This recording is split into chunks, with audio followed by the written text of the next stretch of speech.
Donald ট্রাম্পকে তেলের সাগরে ভাসিয়ে নিজেই ফেসে যাচ্ছেন ফিফা প্রেসিডেন্ট ইনফান্তিনো। তাহলে কি ডোনাল্ড ট্রাম্পকে পাত্তা দিচ্ছে না ফিফার সদস্যরা?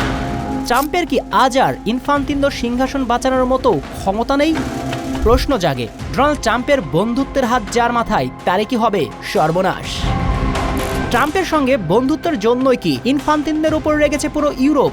ট্রাম্পের জন্যই কি পথ হারাচ্ছেন ফিফা প্রেসিডেন্ট? চলুন এসব প্রশ্নের উত্তর খোঁজা যাক, জানা যাক পুরো গল্প। কেন শেষ মুহূর্তে এসে ফিফা প্রেসিডেন্টের সিংহাসন হারাতে পারেন ইনফান্তিনো? আচ্ছা, মনে পড়ে বিশ্বকাপ চলাকালে যুক্তরাষ্ট্রের ফরওয়ার্ড ফোলারিন বালোগনের লাল কার্ড প্রত্যাহার করাতে ট্রাম্পের সরাসরি ইনফান্তিনোকে ফোন, এবং ফিফার ডিসিপ্লিনারি কমিটি সেই শাস্তি মওকুফের সিদ্ধান্ত প্রবল সমালোচিত হয়েছিল। শুধু কি তাই, ক্ষমতার মোহে ইনফান্তিনো তার সাংগঠনিক পরিচয় হারিয়ে ফেলেছেন কিনা এই প্রশ্নটাও এখন সার্বজনীন।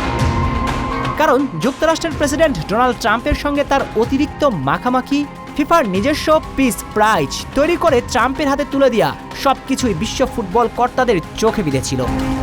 ইনফান্তিনো কি ভেবেছিলেন এমন তেলের সাগরে ফাঁসালে ডোনাল্ড ট্রাম্প তাকে আবারও ফিফা প্রেসিডেন্ট বানিয়ে দেবেন? এমন ভাবনা ভাবলে ফিফা সভাপতি ভুলের স্বর্গে ছিলেন, কারণ তার বিপক্ষে দাঁড়িয়ে গিয়েছে উয়েফা।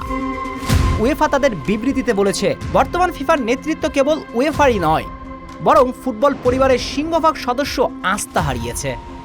স্পষ্ট বার্তা, ফুটবলের বর্তমান অভিভাবকের কর্মকাণ্ডে তারা নাখোশ। তাই পরিবর্তন যে তারা করাতে চাচ্ছে তা এখন স্পষ্ট।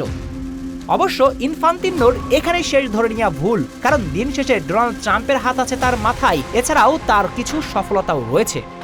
এখন দেখা যাক আগামী নভেম্বরের নির্বাচনে ইনফান্তিনোর বিপক্ষে শক্ত কোনো প্রতিদ্বন্দ্বী প্রার্থী নির্বাচন করবেন কিনা। তবে তার গদি যে নড়ে যাচ্ছে তা এখন প্রকাশ্য।